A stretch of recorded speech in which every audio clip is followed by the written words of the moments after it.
Hey guys, welcome back to part 2 of this 3-prong granny ripple style blanket. So where we're at the moment is we've got all our middle finished and our top edge and one of our side edges. So I'll just fold this down a bit. So this is our top edge. So the stitches have turned out quite nice on there. And then if I scoot this over a little bit, this is our top corner. And then this is the other side, which is same as the top edge what we've just done. So what we're going to do now is we've got one edge left to finish, which is the zigzag part of this tutorial. So this should be at the bottom of your blanket. So this side, it's just too big to show you all on camera. But I will flash up a picture at the beginning of this tutorial.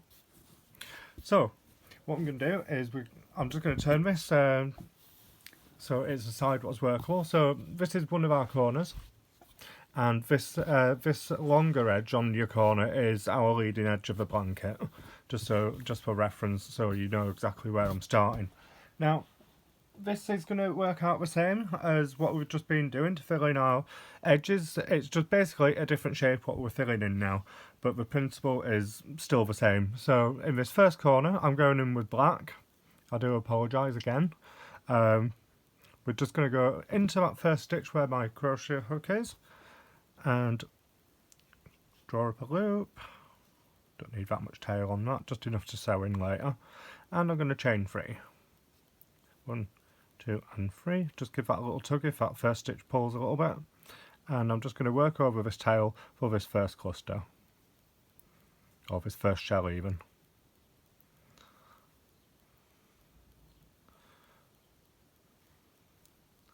And then just work your row as normal until you get to the other side.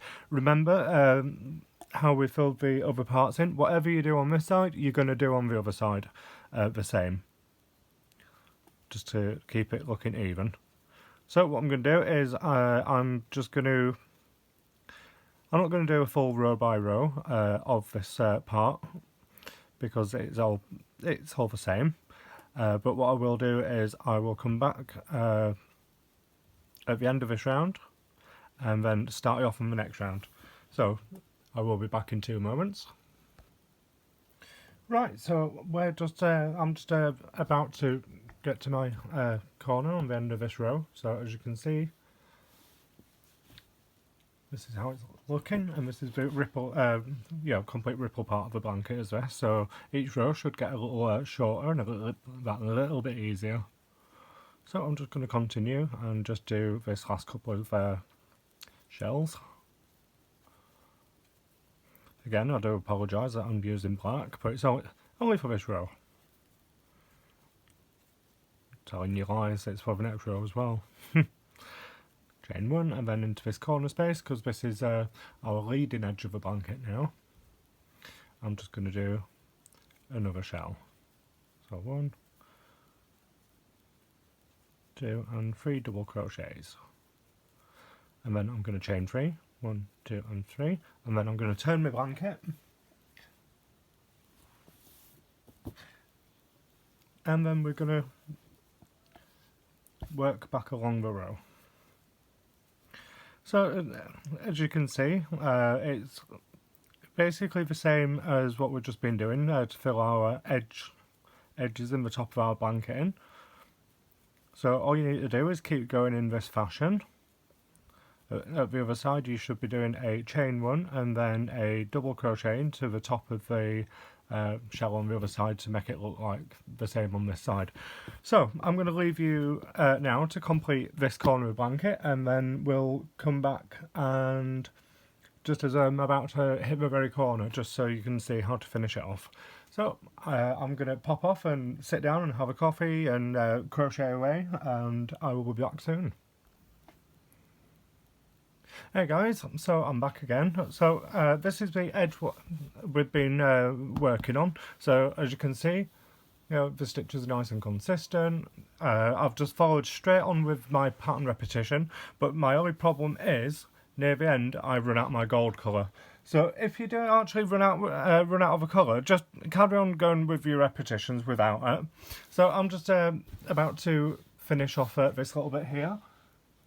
So, it's just this last little corner to do, and then we can move on and put a nice simple border on, I think, on this project.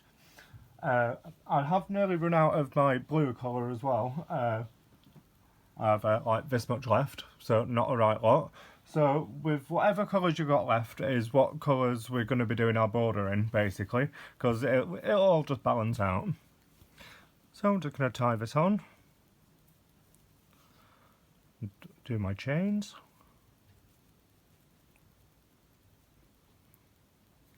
And carry on stitching. So I think this is the third day I've been doing this one now, so it's quite a quick project. Doesn't take long at all. Once you get the basic principle behind it, it's quite easy. Like I said, this is only meant to be a lap blanket, but if you want to make yours bigger, you can either put a really wide border on it, keep going around, or in the beginning, just keep adding these squares to make it wider and taller. You can do the same with the beginning squares. Rather than having the 3 outside ones, you can put 4 on there if you like. It just means that you work all the edges like that shape what I had earlier. So there's quite a few different ways to do this style of pattern. That's what I love about it. You can use 2 colours, you can use 5 colours. You can make every single row a different colour if you like. It is entirely up to you. Like I said earlier, I've just had these colours staring at me from over in my stash, so I thought, oh yeah, I'll just use these. That would have been easier to see on camera, because if I did more similar colours, it does get a little bit busy. So I'm just going to finish this last couple of rows, and then we'll be back to do the border. So I will see you there. Yay! So I'm on my last round. Well, my last row of this edging. It's taken me about 4 hours to fill this big gap in today. So yeah, it's not been too painful.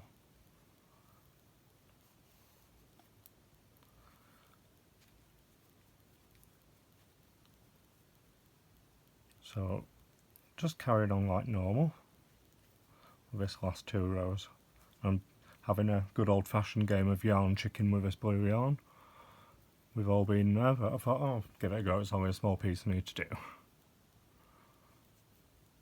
I could have just gone in with the back in with the green, but I thought, yeah, might as well risk it. So I think I've got 2 rows to do here, it would appear. If anyone has any thoughts or ideas on what tutorial, sorry about that, I do stutter sometimes when I'm tired, which is a bit of a pain. If anyone has any ideas on my next tutorial, what you might like to see, leave a comment below and I'll see what I can do.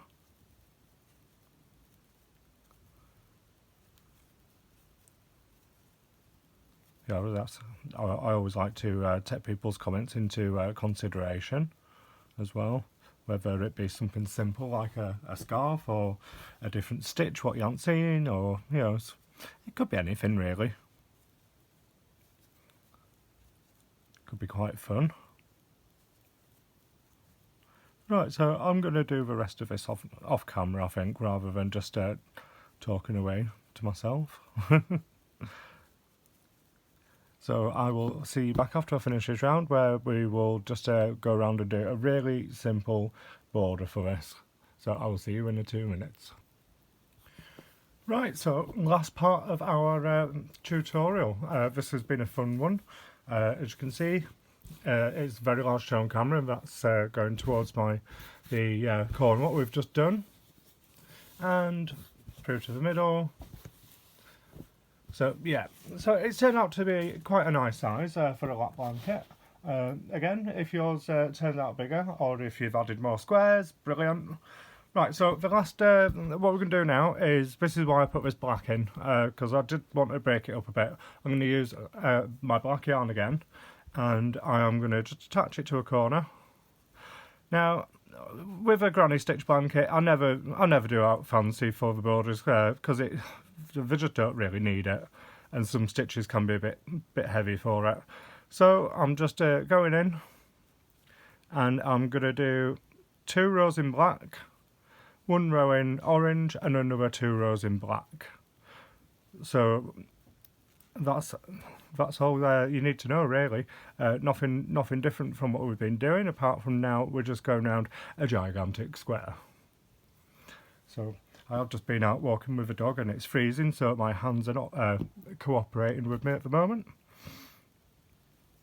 So I'm just going to sit and do a few of these with you, and so you can see what we're going to do around here. So what I'll do is I'll just pause you guys for a second and I'll catch back up with you there. Right, so I'm just coming up to a section where we were doing all the individual row joins of 2 rows for each colour. So wherever you got a space, you're just gonna carry on like normal, really. You know, don't really have to do anything different. You just have to be aware of whereabouts you are. You know, so if you think these gaps are a little bit too big, you can just loosen your tension off slightly. But I'm just crocheting like normal, like I've been doing throughout this blanket, just so you can see the actual result, what it does actually give if you don't change anything.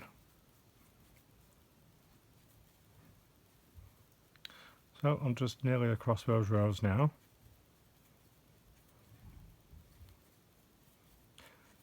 And as you can see, it looks the same. I'll just move this up a little bit so you can see. Yeah, it looks the same amount of gaps, apart from some of these are facing the wrong way. So all you need to do is keep going. But when you hit your middle sewn-in sections, again, like we did in the earlier part here, all we're going to do is we're going to put a stitch in here, and then we're going to do a post stitch round there, and then a stitch in that one. So what I'll do is I'll keep going for a second until we hit that, and then all you need to do is carry on making rows. You can put as many rows as you want on your border, and in whatever colours you like. I was going to use blue for the border colour, but I ran out, so I'm using the next best thing, orange, which is fine. Normally in a project like this, you have one colour what you tend to have the most of, and one colour what you don't have that much of. So if you don't have much of one colour, then if you do the border colour in that, it just sets the whole thing off really nicely. So I'm just nearly at that bit. Ooh, a dog barking in the background there. Probably barking at the wind again.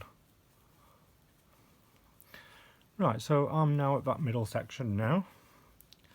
So again, if I put one cluster in each of these, it would be just a little bit much for that small space. So again, I'm just going to put one. Now I'm going to try and keep my stitches quite tight. 2 and 3. I'm going to chain 1, and then I'm just going to carry on.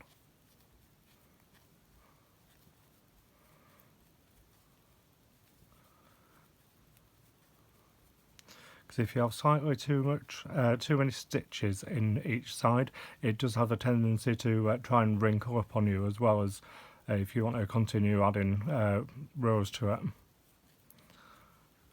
Right, so I'm going to complete the rest of this the rest of my blanket off camera. I don't need to show you anything else. There's nothing else to do apart from just keep going around your square until it's however big you want. So again, thank you for joining me for this tutorial. I hope you've enjoyed it and found it a useful tutorial for you. What else? Yep, don't forget to add me onto Instagram if you're not already over on my Instagram. I'm Crochet Kyle over there. I like to see other people's makes, so if you make anything from one of my tutorials, feel free to tag me in a picture. Like I said, I do actually love to see what people make and people's colour choices, because everybody makes stuff different, and that's what I love about crochet. The individual freedom that you have to just choose and chop and change stuff as you like. So that's all from me today, and I will catch you soon for another tutorial. Bye!